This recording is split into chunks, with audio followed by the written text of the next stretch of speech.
I feel like I changed my, persona a little bit. Can we redo all of this? Yeah. How do you handle that?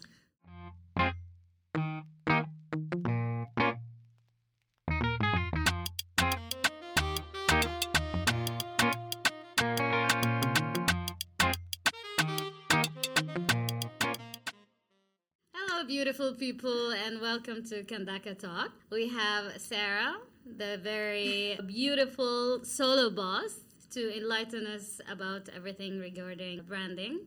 Hi, Sara. Hello, I'm so excited to be here. Yay! Very happy to have you to discuss this. So, before we dig into branding, I know we're going to It's a big topic. Yeah. It's a big topic that can go in so many different directions, so we have a lot to work with today. Yes. And before we do that, I want to know more about you, Sara, the digital nomad. Yeah, I like the boss behind the brand. That's what I like to call it in my world. Yes. Yeah, so I can share a little bit about my story. I guess that's a good place to start. Yes. So I am a digital nomad. I started my journey is such a funny word. It just sounds like so. Yeah, journey. But it's very Bali of us to say journey. Yeah. But I started this in 2020. I actually quit my job to go on a 10-month backpacking trip. Okay. We all know 2020 was an interesting time in the world. Yep. So 3 months into that trip, I was in Thailand, and that's when, things hit the fan. I don't know, are we allowed to swear on this? Are we good at swearing? Okay, good. I sometimes swear, so be yourself. I may drop some F-bombs and stuff. But yeah, so shit just, hit the fan in March 2020. And I had to make the decision, do I stay in Thailand, kind of see what happens? This was at the point where we thought, 2 weeks, we'll be back to normal. Yeah. And I just, decided, fuck it, let's just stay here, see what happens, instead of going back home to the States. Okay.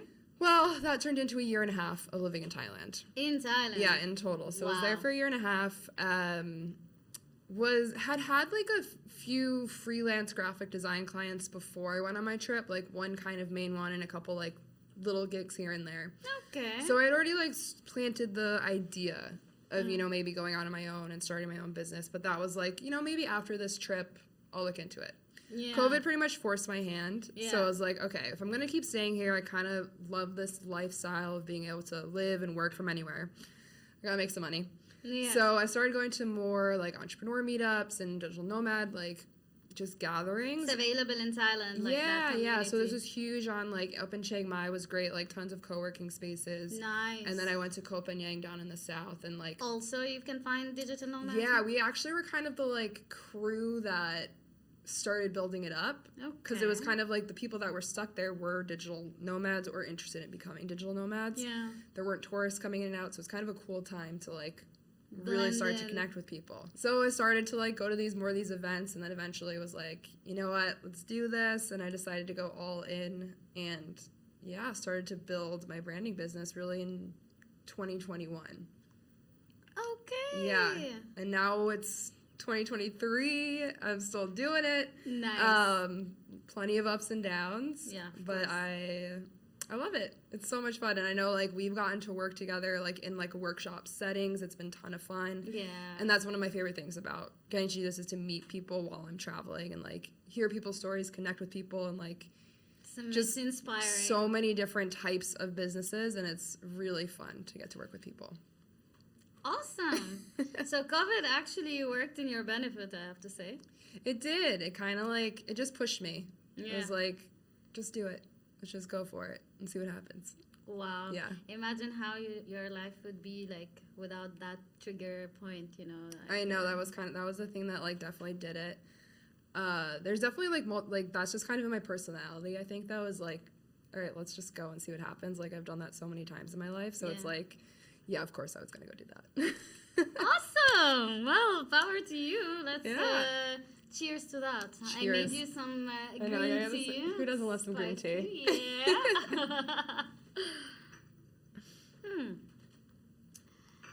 So, now we can start digging into the topic a little bit. Okay.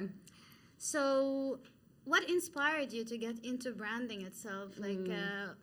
To get into that particular career path, Yeah. Have you always been into branding? Were you something else before? Yeah, so it kind of very similar, like in the world of it. So I was in marketing communications for like 5.5 years, more of a corporate setting, but very related to brand. Like marketing communications is kind of the expression of a brand. So it's all connected. It's all intertwined. When I was like on that beginning stages of trying to figure out what I wanted to do, I tried a bunch of different stuff, but I landed on branding. And for me, it's because there's this cool intersection of strategy and creativity that is like so me. And it just like really lets me shine because I can be a little bit brainy sometimes. Like, can like be a little like, maybe like we can like tone it down a little bit with like how technical things are, so I can get a little brainy, but that helps with my strategic side for sure.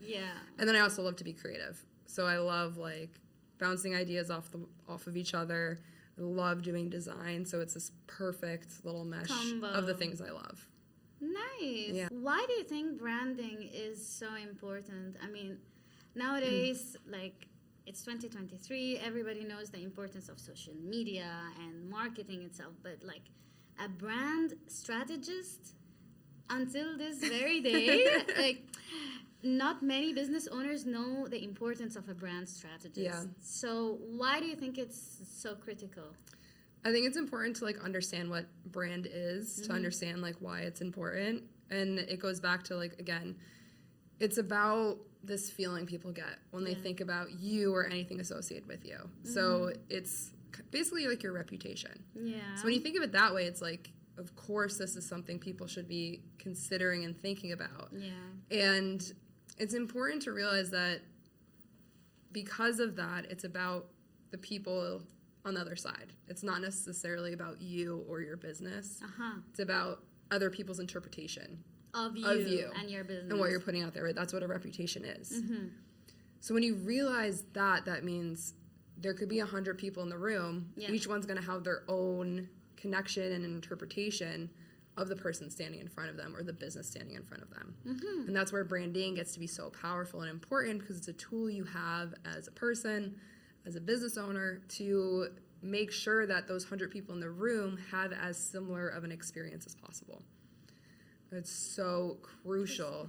And it's just like, even if you're just an individual, right? You're not a business, you're not planning to build a business, it's just you.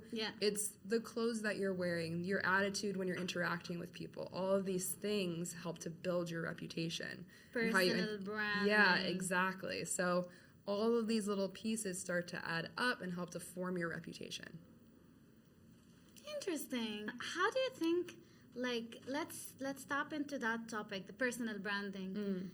I personally think it's a new, how do you call it? It's a new term or a new concept that's being introduced. How important it is for you as a person to brand yourself or to like wrap yourself in this, package that you want to introduce to the world or be known for. So how can someone do that? Like, how can a regular That's a loaded question. Yeah, well, I don't know if personal brand is new, but it's because of social media, it's become easier than ever for people to have a personal brand, right? Your reach is so much larger. Before social media, your circle was just people you were physically interacting with. But in today's digital world, that is completely changed. You can build an online presence as an individual, which was normally something that was more just for a big corporate business that was building this big presence. But now as an individual, you have access to millions of people that you get to build your presence on. So that's really my take as far as like, okay, why personal brand now? Why it's so big? How to go about building one?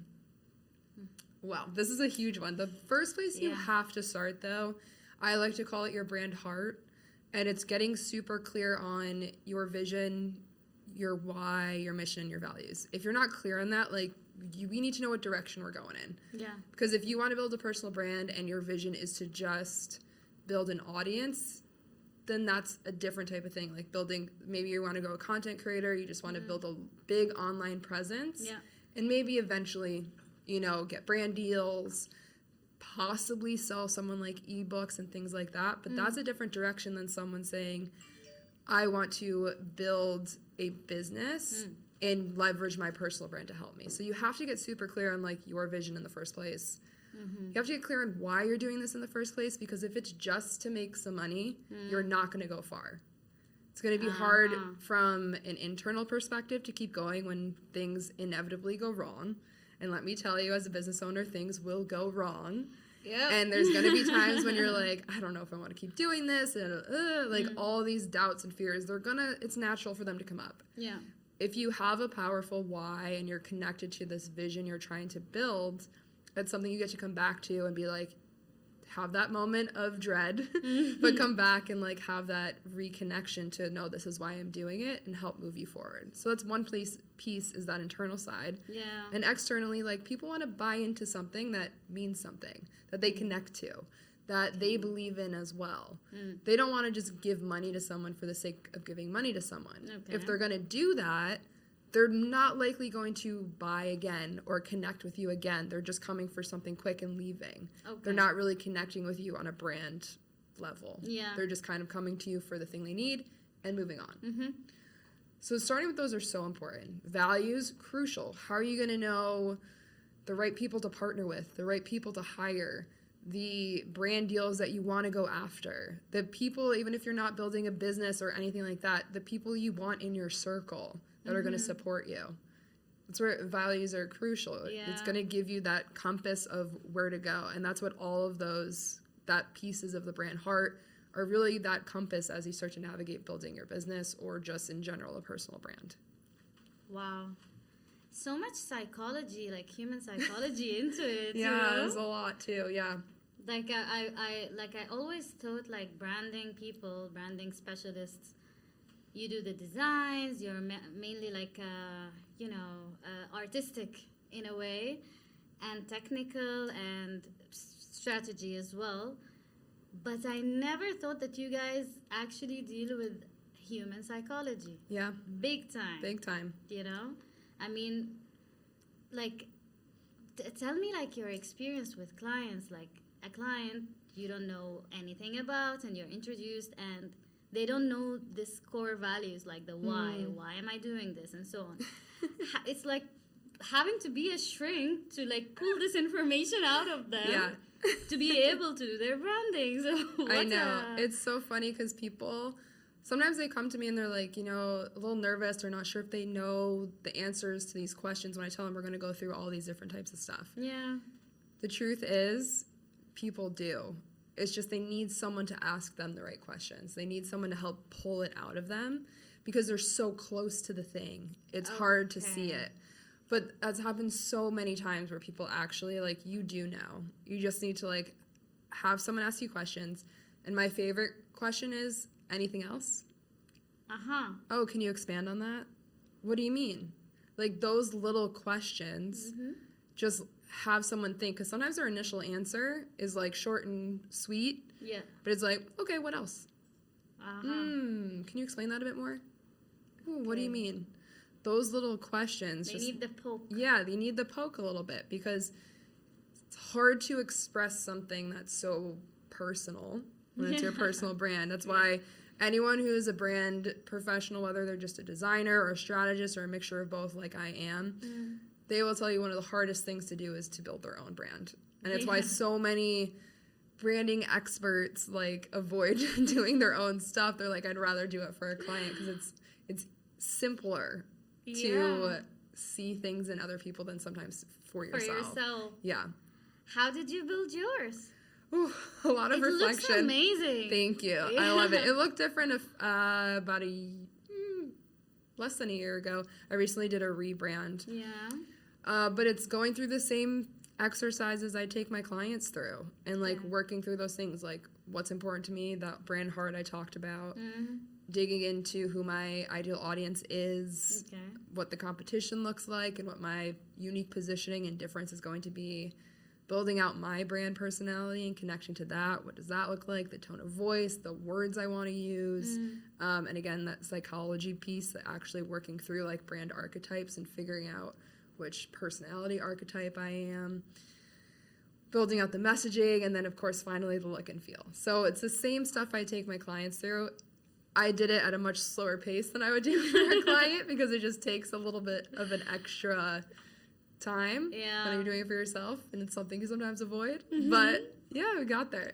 But great job. I was looking into your website. Congrats on Thank the you. new website. Thank you. I love it. You have to check out the website. I'll add it in the description. She added as well a quiz. The quiz is called Discover Your Brand. And it's such a fun quiz to take. And at the end, it gives you the color palette that you need to use, the font. So Yay. useful. I'm so glad you enjoyed it. Yeah, it's basically like a BuzzFeed style quiz. You just click answer the questions, and then you get this nice little mini profile and a couple font choices and color palettes. Just a quick jump start. Yeah. How would you describe your persona, or how would you describe your brand, if it was a person? Yeah, I always like to, when I think about it, I think of the tone of voice. Yeah. And I've worked on this a lot, so I have a whole strategy book. I call it the brand playbook that all my clients get as well. It's a full thing down to what words I use, all the things. Nice. But it's kind of the big sister with a little bit of sassiness, a little sarcastic, not afraid to tell it like it is. But a little bit big sister vibes. A little funky, a lot bold. Yeah. But I think it's this mix of creativity and strategy. What else I wanted to discuss with you it's good that I remembered, because you were just mentioning it about how a person needs to be poked, because you have the narrow picture, but you know what you want, your values and so on, but you just need the right answer so that you can have this bird eye view and understand. So you really helped me. I had a beautiful workshop with Sara. It was about storytelling and how to craft your brand story. So powerful, and honestly, I never imagined that I need to answer those questions. So please tell us more about this. Yeah, so storytelling is huge when it comes to building a brand and communication and marketing. It comes back to just how humans are. We're hardwired to connect with stories. If anyone has read Story Brand, that's a line straight from there. Yeah. It's just that's how we as humans remember things. It's way easier to connect with something when it's in a story. It's way better than reading a textbook. Everyone would much rather read a story than a textbook. Big so we got that covered. Yeah. So there's different types of stories you want to be sharing as a brand. We like to call it, or I like to call it the founder story. And then we have more of a brand story, which is more of a framework, which is really helpful for letting people know the role your brand or business plays in your ideal client's life. So it's taking people through the journey of a potential client. They're going through something. They decide they need help. Yeah. They reach out, they start to work with you, and they love it, and now they have this beautiful transformation. So that's kind of the abridged version of that brand story framework that you get to use. Incredible sales and marketing tool. You need that. The brand story. Brand story, so powerful. What we got to really work on in that workshop was your founder story. Yeah. And it actually follows the same type of framework, the same type of order of okay, what did your life look like before? What kind of made you want to make a change or go in and start to build this thing, whether it's a business or just a personal brand? What made you decide to do it? What did the journey to do that look like? Yeah. And what do things look like now? So it's, again, same framework. When doing this, and you kind of figured this out during the workshop, is you ask someone what's your story what's your story to start in your business? And they will give you an answer that's maybe a 2 or 3 sentence answer, really short, really narrow. Yeah. That works in certain situations, but it's really not giving the full picture. There's usually no emotion to it, no feelings, right? There's no specific moments for people to connect with, which is huge when you're sharing stories. It matters to emotions and details, because that's what people get to connect with. Okay. And when you're sharing, again, with everything with brand, it's about them, not you. Even when it comes to sharing your personal story. Right? So we're trying to think of what are the things that happened along this journey to building my business or brand that people are going to care about and connect with. So like you're always asking like, why would my audience give a fuck? Yeah. You know, if I can tell you a story, but if it has nothing to do with the person on the other side, they're tuning out within the first 10 seconds. True. If anyone's gone to a movie and it's like, this is not for me, you're probably falling asleep. Yeah. You know, and you're not paying attention. Yeah. So it's the same thing when it comes to your story. We have to think about who's on the other side of it. Interesting. And why do you think the founder's story is important? Like, why should it be mentioned? Why should I be thinking of it in branding? As much as it was so enjoyable to like, it's a good experience for the founder, you know, to go through with. It's an eye opener, but why is it important for them? Yeah. So let's step back a little bit back to like branding, right? So we've talked about how personal branding has now become like the thing, right? And like even if you're a big corporation, personal branding is huge and something people are really caring about, even at like that high of a level. In the more traditional sense, branding was this tool for big businesses to be as human as possible. Right? Like this tool to like try to create a human persona. And all of that is because people on the other side want to connect with people. They need to be able to buy from someone they actually connect with. Again, you can buy something and then never buy from them again because there's no connection made. But branding and everything about it is about building that strong connection. And that gets back to that founder story. This is another way for you to connect with your audience beyond just the service or product that you provide. Building the connection. It's building that connection. People want to buy from people. Even if you are a product, people want to buy from people. So they need that story to let them know that this is more than just a product. I always used to believe like if I have a business, then it's all about the business, you know, how to like highlight that business. How to, like I'm selling this notebook, how to highlight it, how to take pictures of it in a certain way, how to say like why it's good for you, what it's made of. Now it's shifted to who made it. Such an interesting way how the market, you know, works. It's you never know what's hip and cool tomorrow. What's the trend? How do you stay updated with all this? Well, you don't want to be following trends anyways. That's why it's always so important to be coming back to what your strategy is, what your brand is trying to be. It's always important to stay up to date. You don't want to have like a logo and look and feel that's like completely outdated and doesn't match. But overall, you're not trying to become a trend. You're better than a trend. Yeah. Don't worry about being a trend. That's a good advice. It's super important. It's like kind of like put those blinders on a little bit and stay in your lane and stay focused, because if you focus on being a trend, you're going to blend in with the market. You're going to blend in with your competition. You're going to become forgettable and you want to become memorable. Like that is what we're trying to create when we're investing our time and energy into building a brand. Nowadays, it's, you know, with everything like that, there are many updates in the industry, and obviously it's so important to like stay updated, know what's going on, what's happening, what is introduced new. But trends come and go. And, you know, following trends or trying to follow trends, because it's every day it's something new. Gonna exhaust yourself real quick. Oh my God.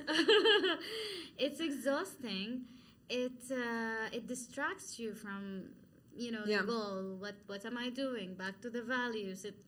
And I feel that some businesses, they keep following trends that they lose their identity. Like, who are you now? What did you become? So that's a very good advice. You know, like we don't want to be a trend. We want to be memorable. Thank you 100%. For that.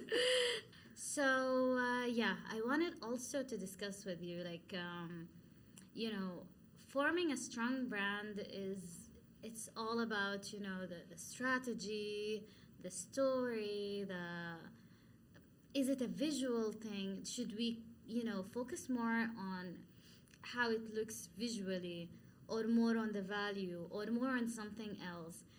How do you handle a client that's hesitant?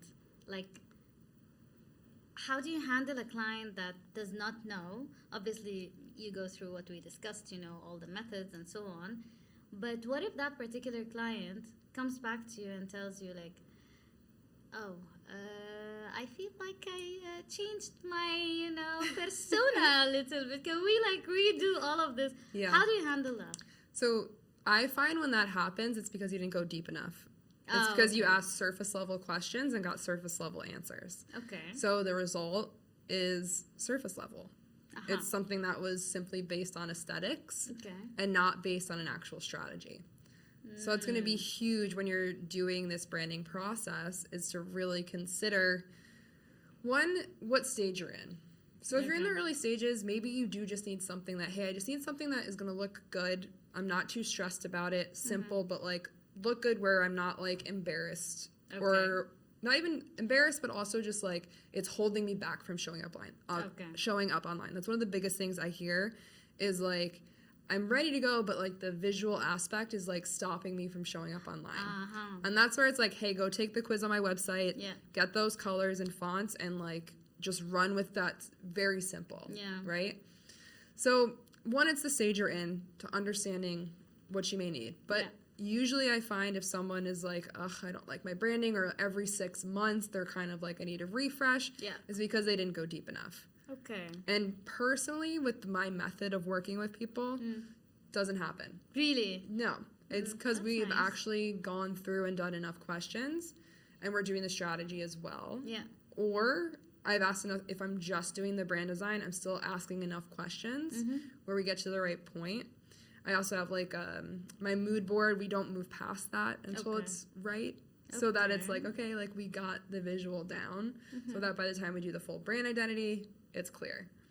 Now, as far as like what to think about, what to worry about, like is brand aesthetic, is it not? Like we just talked about so many different things and we barely even talked about design. Okay. Design comes last. Last. Okay.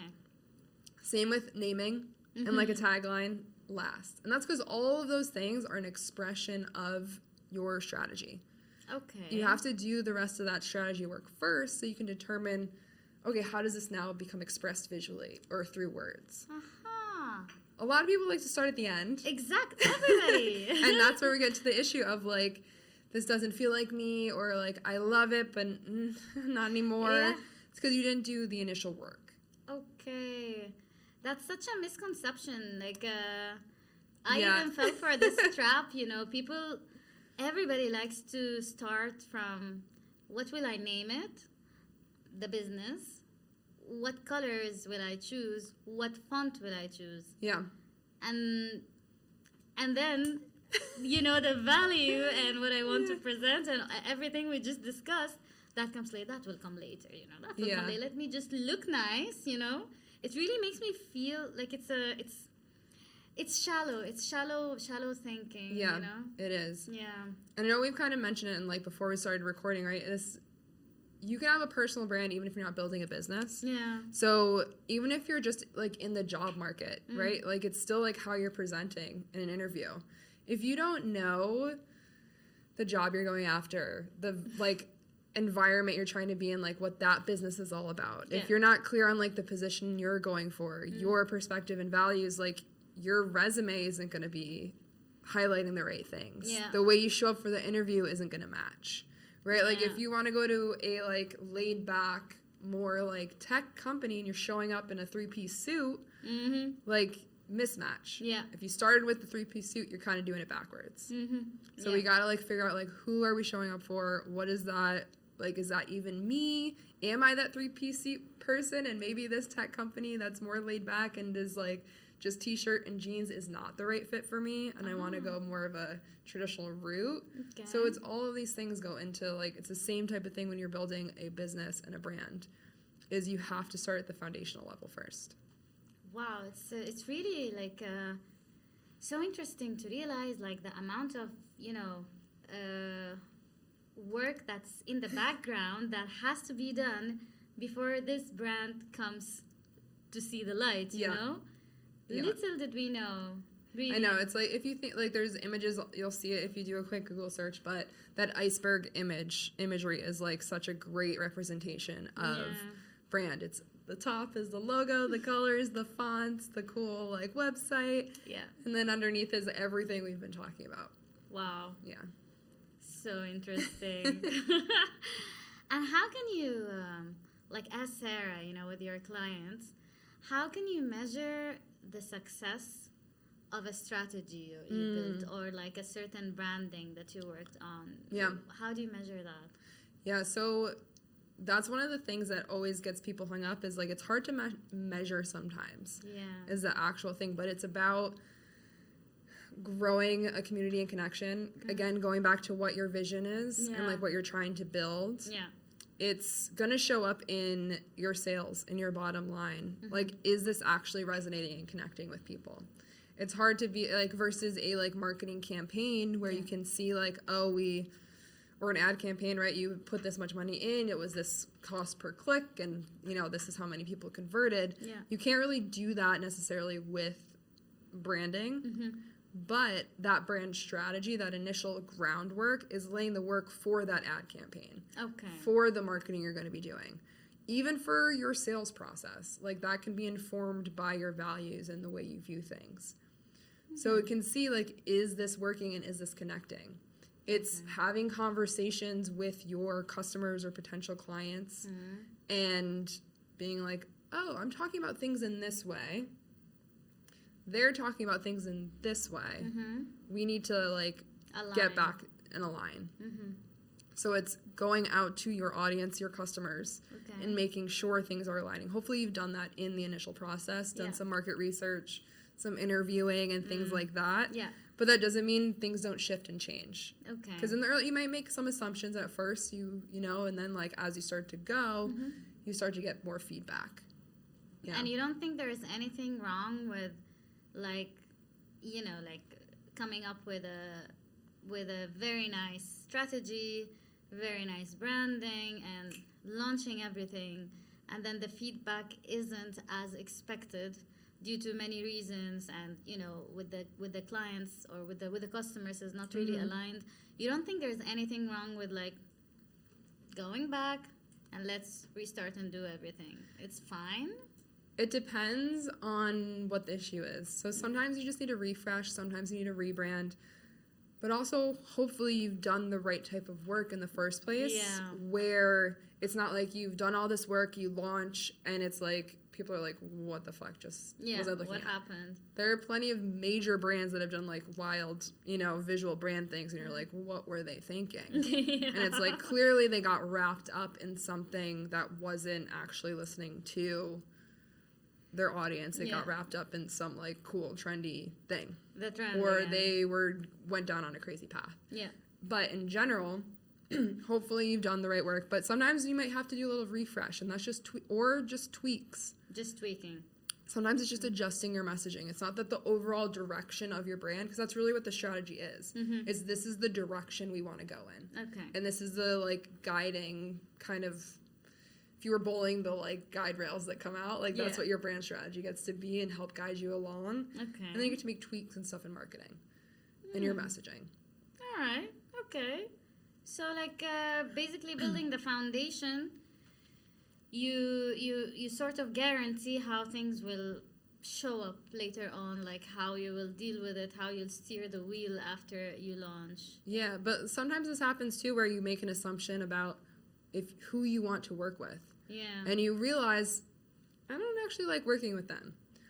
Or maybe you make an assumption that this is your buyer, but really it's a different, it's the level above them. Or like you're trying to you think your target's a CEO, but it's really their executive assistant, because they're the kind of the gatekeeper to the CEO. So sometimes it's just like you made an assumption and you like did all the work to do that, but then you realized, oh, either it's not quite right, or from a personal level, if you're a service provider, you're like, I don't really like working with this type of person. Okay. Or, you know what, I worked with in this area, like photographers, but now I want to shift to content creators or something different. Yeah. And maybe you need a refresh, a rebrand. There's different elements of your brand that may need to be changed at different times because you've just decided that assumption or that direction I did in the beginning is no longer the right fit for what I want to be doing. And that's okay.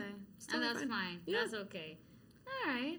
Brands change and expand all the time. Just like people. Exactly. Just like 100%. people. And we've talked about personal brands. So like if you're focusing on your personal brand, you're human, you're going to grow, you're going to change, you're going to expand. Yeah. You're going to choose a completely different path than you started on. Yeah. That's totally fine. There's this misconception that which adds the pressure to like branding my business and so on. Like, oh my God, if I brand it now, this has to stay with me my entire life. So I have to choose wisely. I have to, this is it. I can't go back. But as you said, there's nothing wrong. Maybe we evolve and like shift a little bit. And yeah. fine. Big business does this all the time. Yeah. All the time.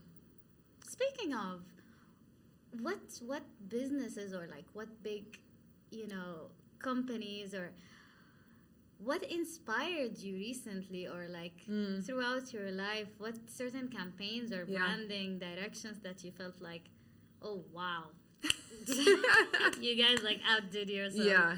Tell me more about that. So I am an athlete. I've played soccer in college. I've played sports my entire life. So like I love anything related to like sports brands. Like love it. Most recently, the Women's World Cup, there was an incredible ad for the women's French team. Okay. Incorporating AI, of course, which is like huge trend right now. So it was done in a very smart way. This is like an example of how you can use trends to your advantage when it's done in a creative and in like out of the box thinking way. But it was an incredible ad where they had the women's French team, but the original footage looked like the men's team. Okay. So it was all these incredible plays, but it was the faces of the men's players. Oh. Everyone cheering, everyone excited. Okay. And then they do like a little rewind and you realize that was AI that was on the faces. It was actually all of the women's teams that were making these incredible plays. Nice. So it was like one of the it was such an amazing ad. I loved it. Anything related to women's sports, I'm like, yes, 100%. Yes.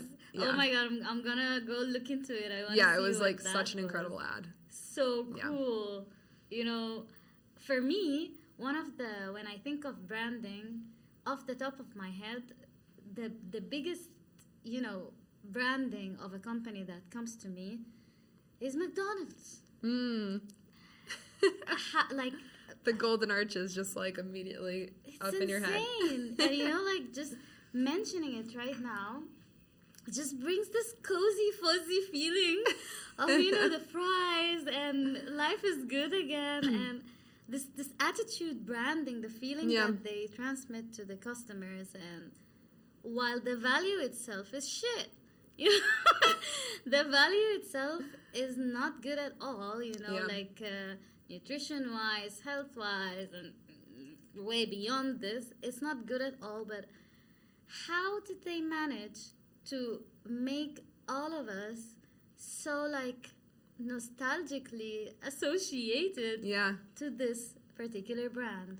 Yeah, well, that would be a long study. We would have to like really dig in. Yeah. And it's funny, right? You said you get this warm fuzzy feeling. I'm like, ugh. That's like my like when I hear McDonald's, I'm like, ugh, not for me. No like way. It's just not. I don't get that vibe. And again, that's just different. This gets back to brand is all dependent on the other side, right? McDonald's has done a lot to develop branding that like tries to get as many people as possible, but as we've seen times change, right? There's a much more growth and like movement towards healthy eating and things like that. Then McDonald's has to kind of switch things up a little bit, right? They have to add some different items to the menu, lean into other aspects. So McDonald's is a great case study of how a brand is able to grow and change while still maintaining that brand heart, what they're actually trying to like evoke from people.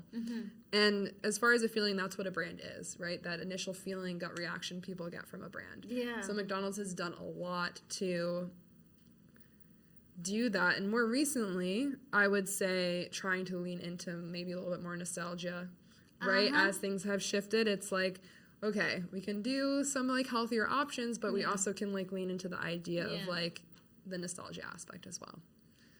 It's insane. Like some brands like this, that older brands that manage to like make you as a millennial kid associated in that certain way. I recently met a girl from. She was visiting from South Korea, and we were on a shoot together, and we on the car, we passed by a McDonald's. So she was like, wow, I want to try McDonald's here.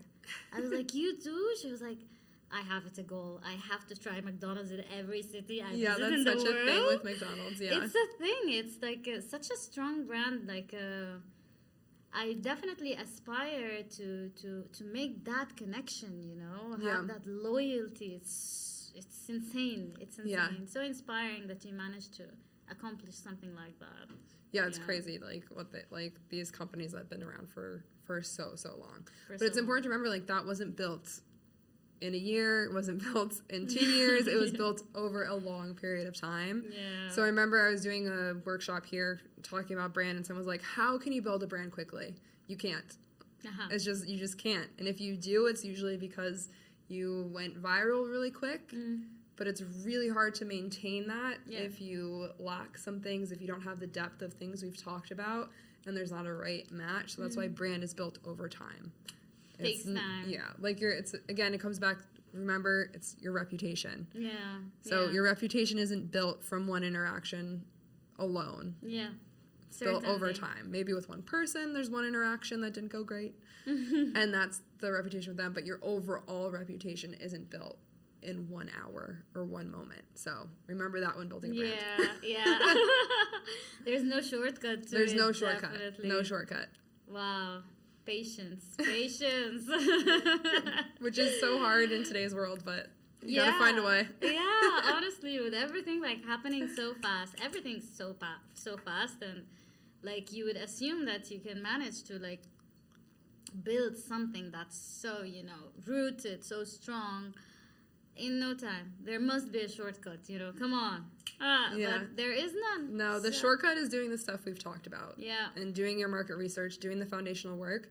That's the true shortcut. Yeah. It's gonna still take a lot of time to build, but it's gonna cut you a lot of time of like putting something out there, not loving it, and not really working, coming back, like all these questions and doubts and going back and forth. So do that work. That's the closest thing to a shortcut you're gonna get. Okay. Now I want you to like in your perspective, how can clients know that this is the right brand strategist that I choose? What are the red flags that like this is really just a sincere advice to the people? 100%. Because the amount of stories that I've heard recently, it's not nice. Like no, and it makes clients lose like their trust in the whole industry and everybody. So I'd like you to like from your end, when it comes to branding, what are the red flags? How can people choose? Yeah, I think a big thing is if their only focus is like aesthetics, like what do you like, what do you don't like, what colors do you like. If that's the only conversation you're having with someone, it's not going to be a good like end result.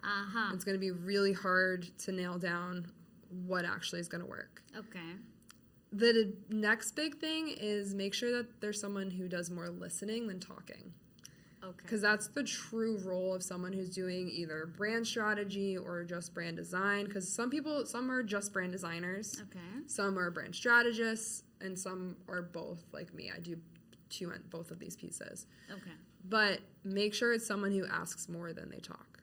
Because that's what your job is when you're in these types of roles, is to listen and take notes and ask questions.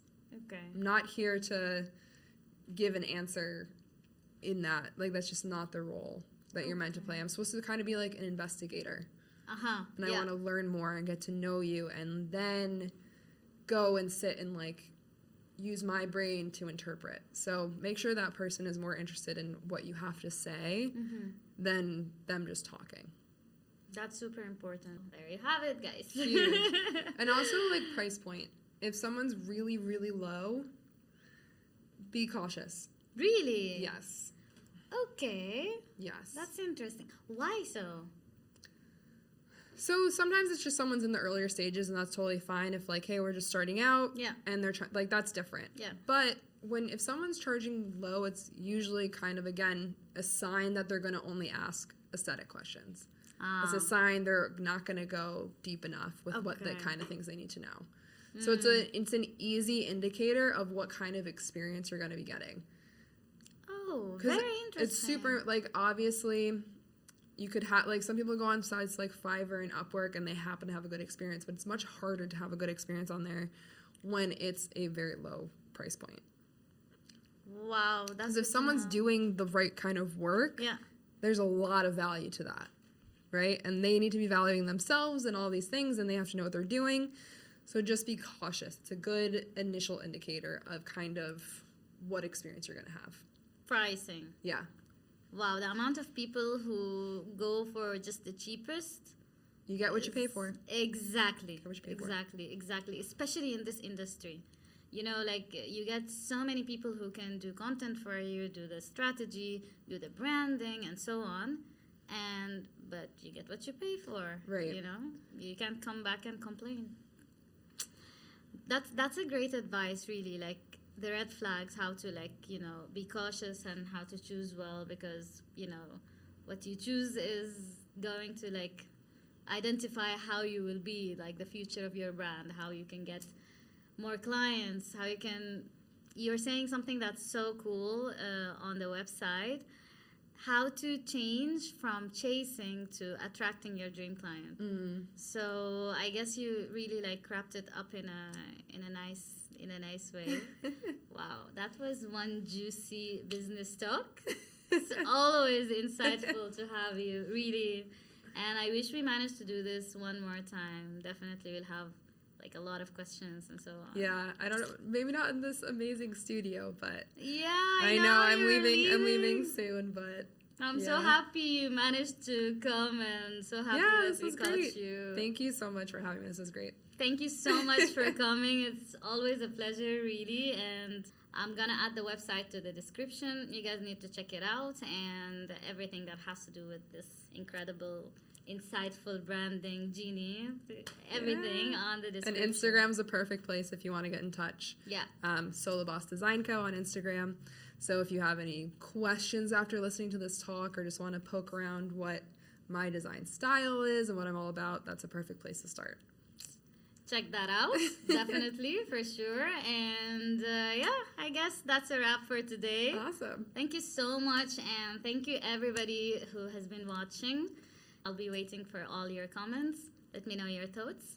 And please subscribe and help me grow Kandaka Talks. I can't wait to interview more and more inspiring people. So yeah, see you next time. Awesome.